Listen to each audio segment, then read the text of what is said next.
Permettez-moi de commencer d'abord par l'historique. Cette journée a été lancée le 11 mars 2017 par l'ASF, qui est African Forum Startup. Alors, ça a été lancé en guise de promouvoir et de valoriser les startups. Et si je dois répondre à votre première question déjà, en ce qui concerne c'est quoi une startup, je vais partir des définitions des grands fondateurs des incubateurs célèbres des États-Unis. Je commence d'abord par Paul Graham, qui est le fondateur des E-Combinator. Il dit qu'une start-up est une entreprise qui doit au moins avoir une croissance de 5 à 7% par semaine.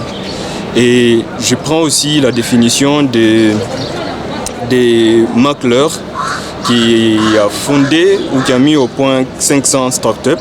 Il dit que une startup est une entreprise qui ne sait pas définir clairement son produit, qui ne sait pas qui est son cible ou le consommateur et qui ne sait pas comment générer l'argent.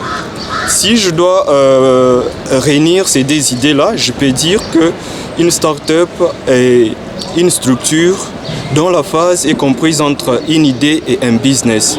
D'autant plus, nous savons que pour créer une entreprise, on doit d'abord avoir une idée.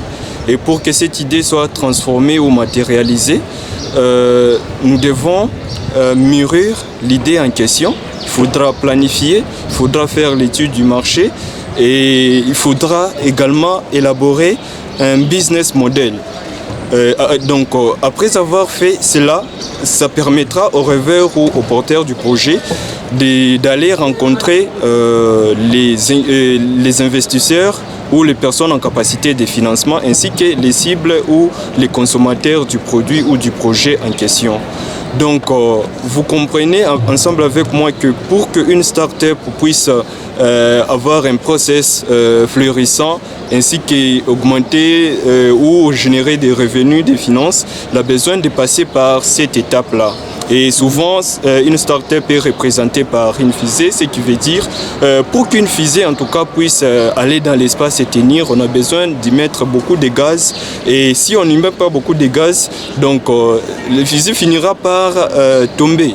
Vous voyez?